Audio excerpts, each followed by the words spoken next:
Rồi em đổi mượn cái đồng hồ đi Phúc. Đổi đồng hồ khác hả? Lát đồng hồ đó mà xong đem ra đó. Vậy à?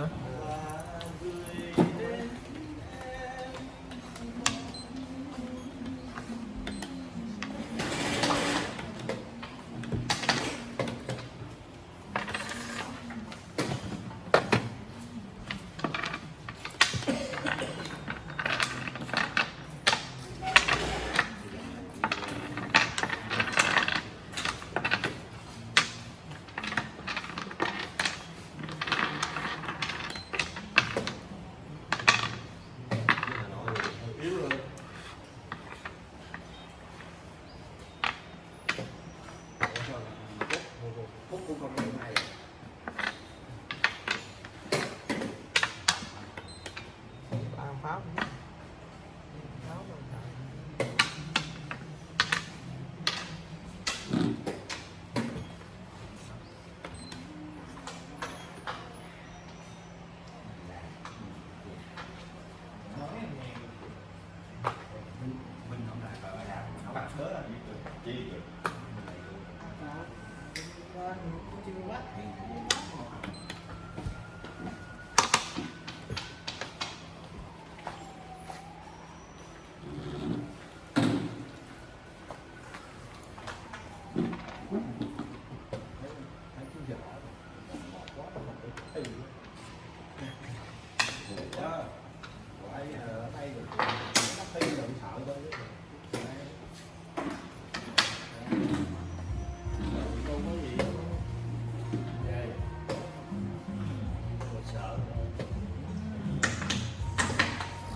Anh vào đây.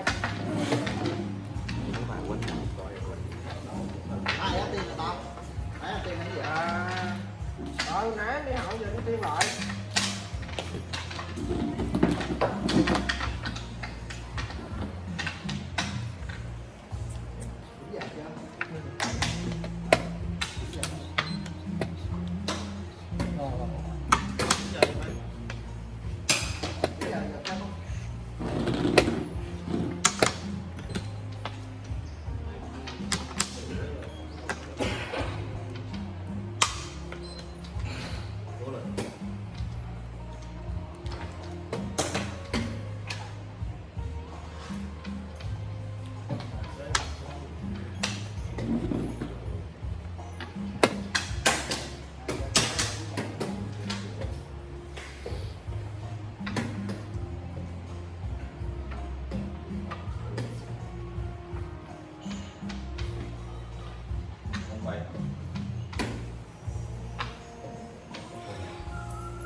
Đi bên kia ngồi ngắm này.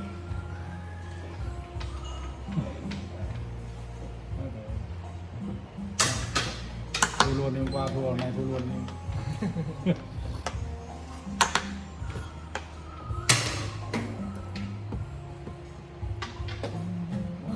Qua vậy đâu làm bộ mấy ông đó bên 2 tiếng đồng hồ vừa quýnh vừa đi uống cà phê vừa hút thuốc.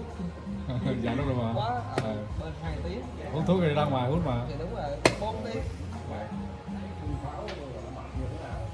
Ngồi méo một mình mà ngồi ra ngoài hút thuốc rồi nó ngồi đợi.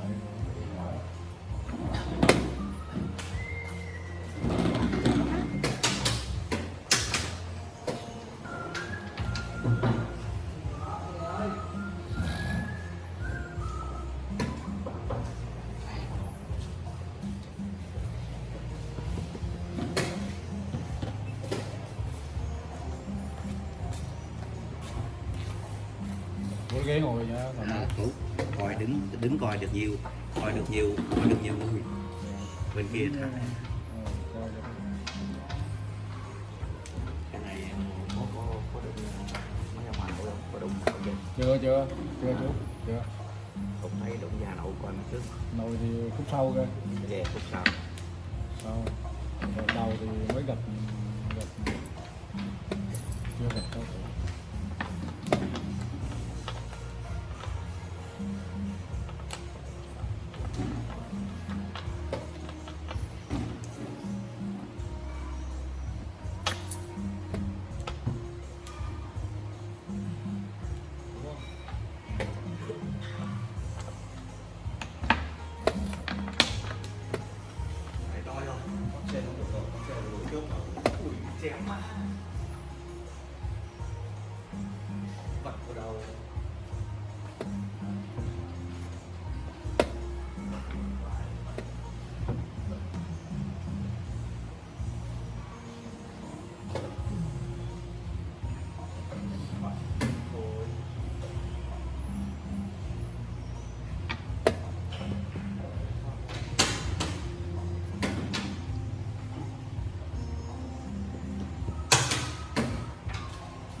cũng phải ghê không.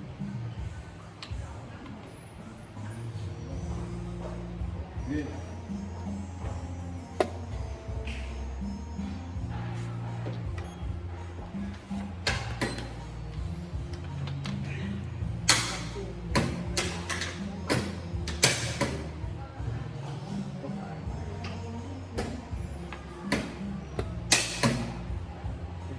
Ghê.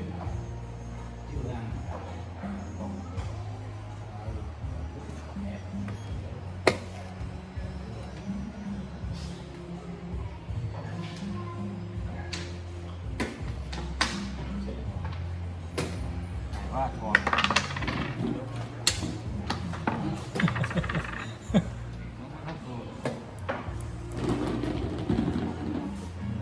Thua từ hôm qua rồi, nay là chỉ là thua.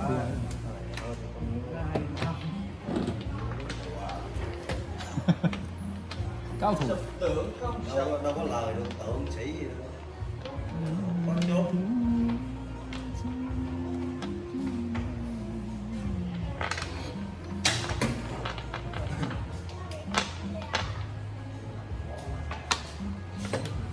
Có bài đáy nha, đây dép.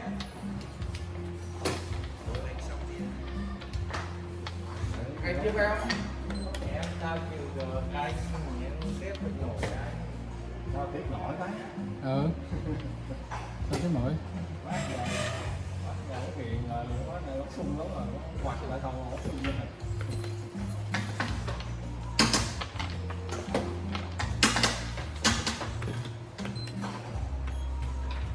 Không ai ở phải à?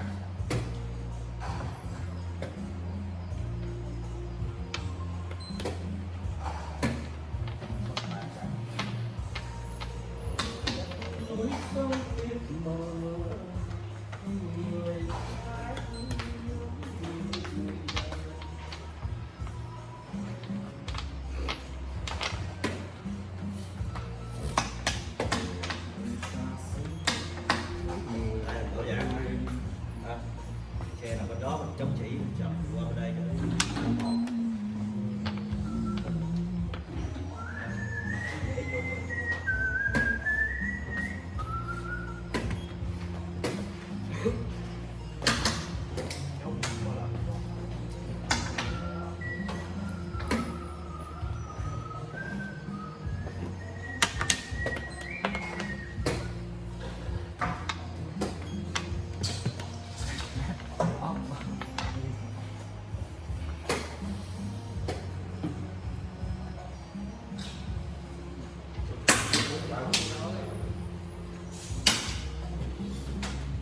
Không dễ.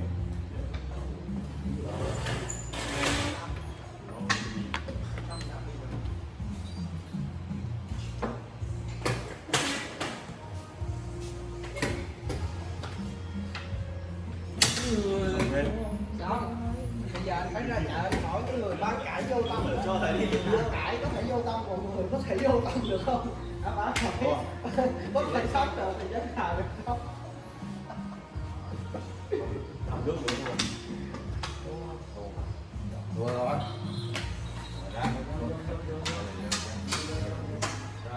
Ra để cho là có thể đá. Ăn sớm. Mà cái hay gì?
Sợ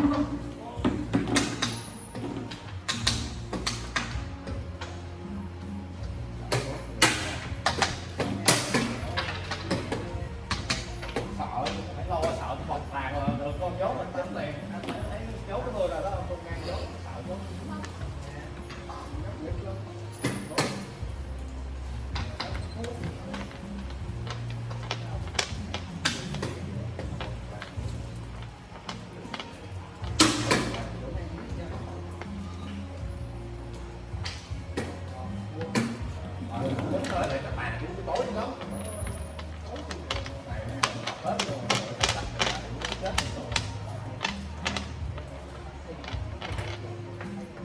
Nó thi cũng cả cái chuyện nó thi lúc xó rồi.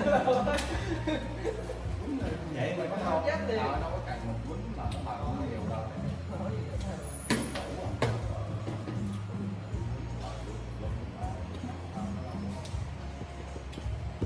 Tôi thấy là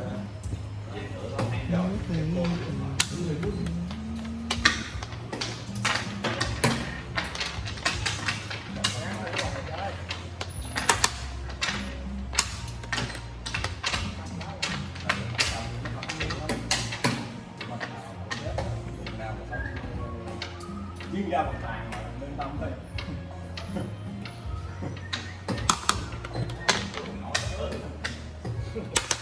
Giờ tay nói thôi chịu gì đâu. Quá nói.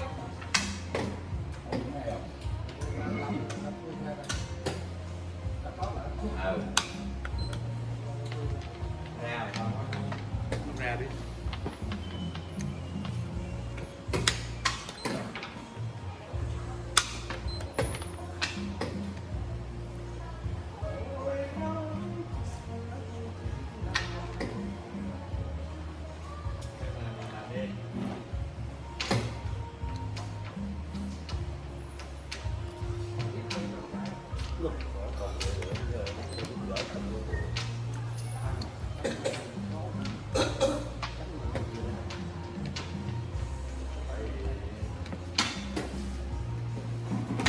Lên làm tay đâu?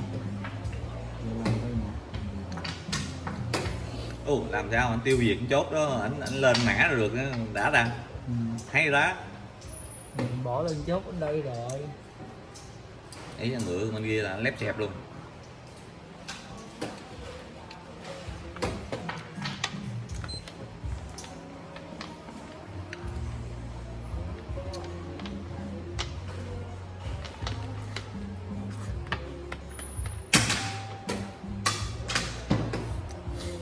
Rồi.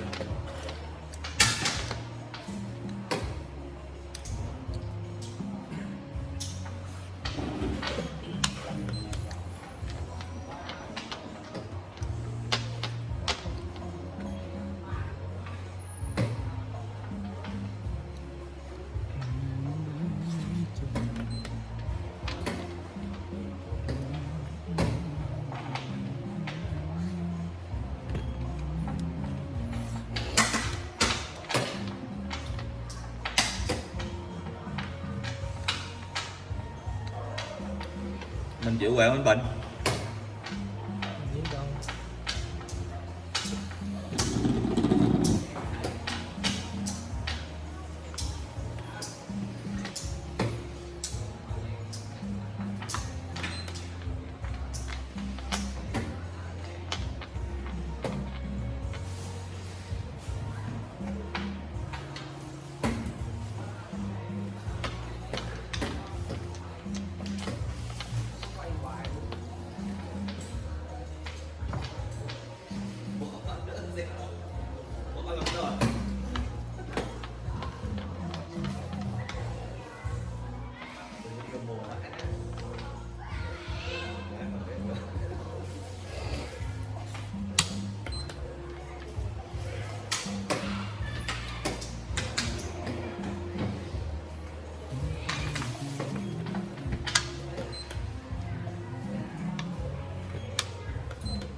Chuyên gia bọc tàn không nổi đâu.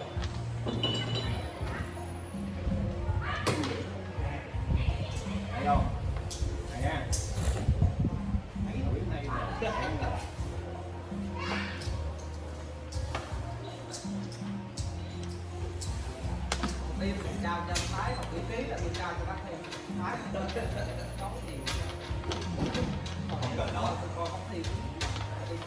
Tinh một triệu.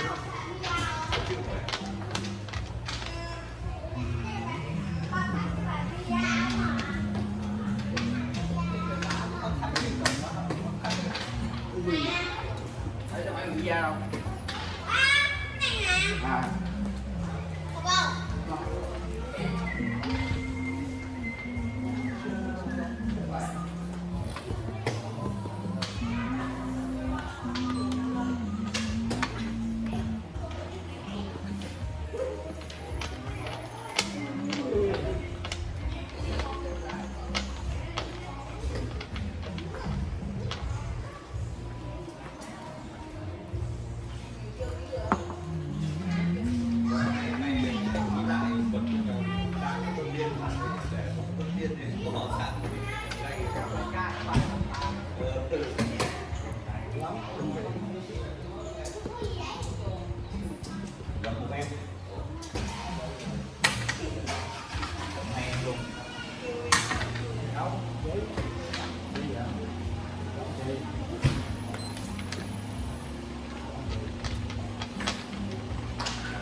Quá giỏi rồi, quá.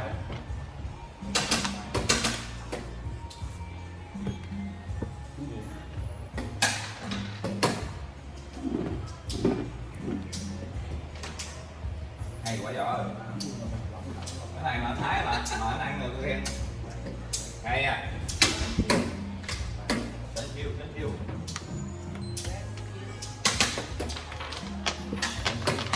Rồi xong.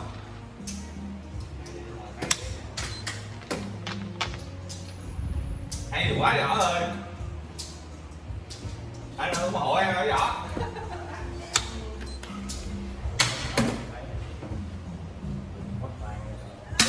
À mày để tao chia.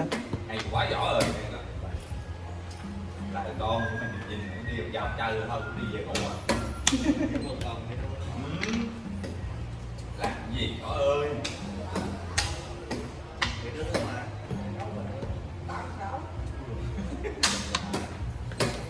Vỏ dư nước luôn vỏ, lát ăn giờ luôn vỏ, lát không chịu què vỏ.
Đâu có theo đâu đập giò.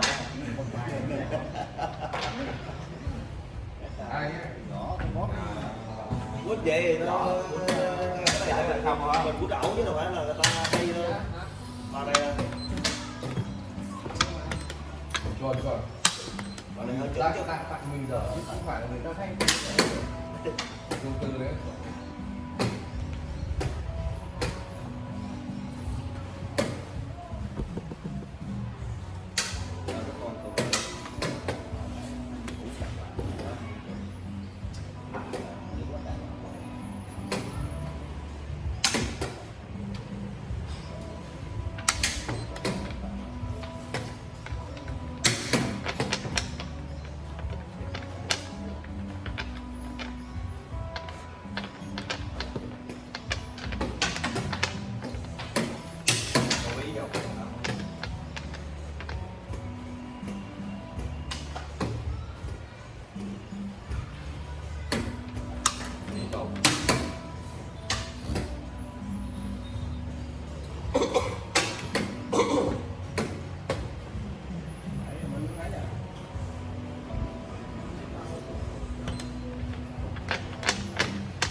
Hoa roi, hoa roi.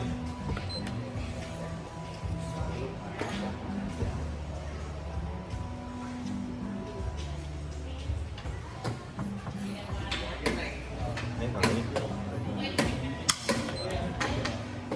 Ui.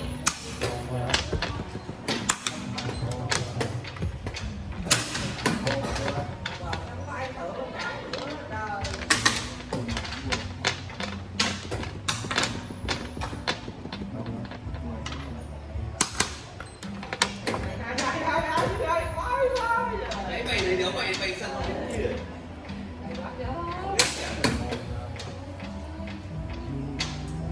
Để ngựa nhảy chiếu ác quá. Đường nó chấn sĩ lên về trời. Lấy một tí cái nước. Ủa phần nó mới hay không nước thôi. Được thôi chứ. Kiếm nước. Kiếm một chừng nào chết tượng mới biết. Biết làm chi? Rồi,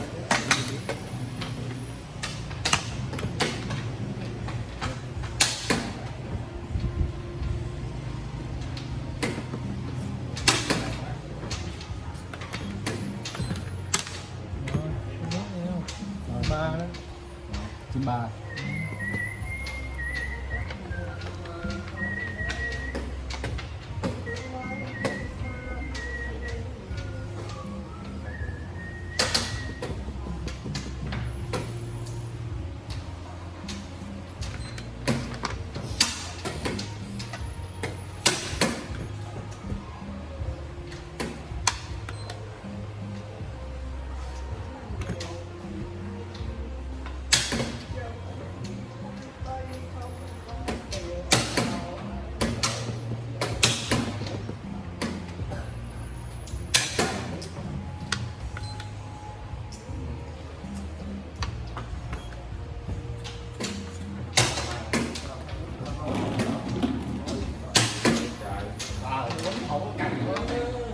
Wow, mẹ ơi.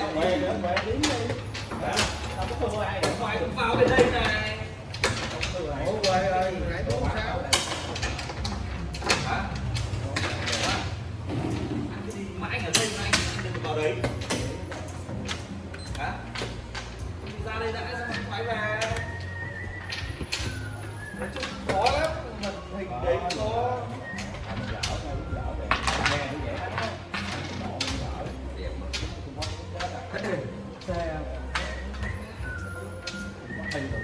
Mặc dù đã tận tình cứu chữa nhưng mà ông chúng tôi đã có cơ hội cuối cùng. Làm cho nước đi. Xong rồi làm cho nước đi. Không, nhưng mà vật cao mình đua thôi đúng không? Có mồm. Tao thua.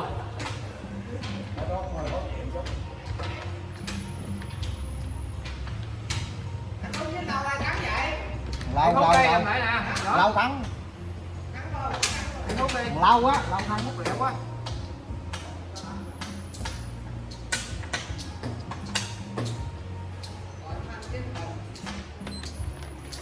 Đang.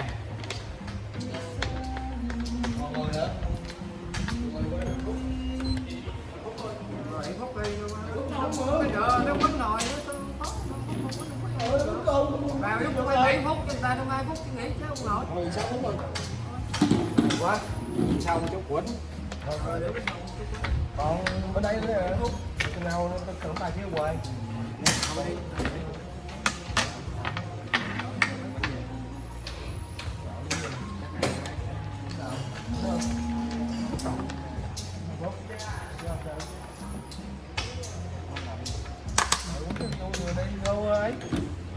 Rồi hút luôn, hút lại đi. Chúng ta kêu hoài nha. Đặt lại xong ra ngoài nha. Nhưng mà ai Bác sĩ luôn. ổn nè. Chết không thật. Con quýnh nè. Phải rồi. Yêu hoài không có vô được vô thứ bất chờ ra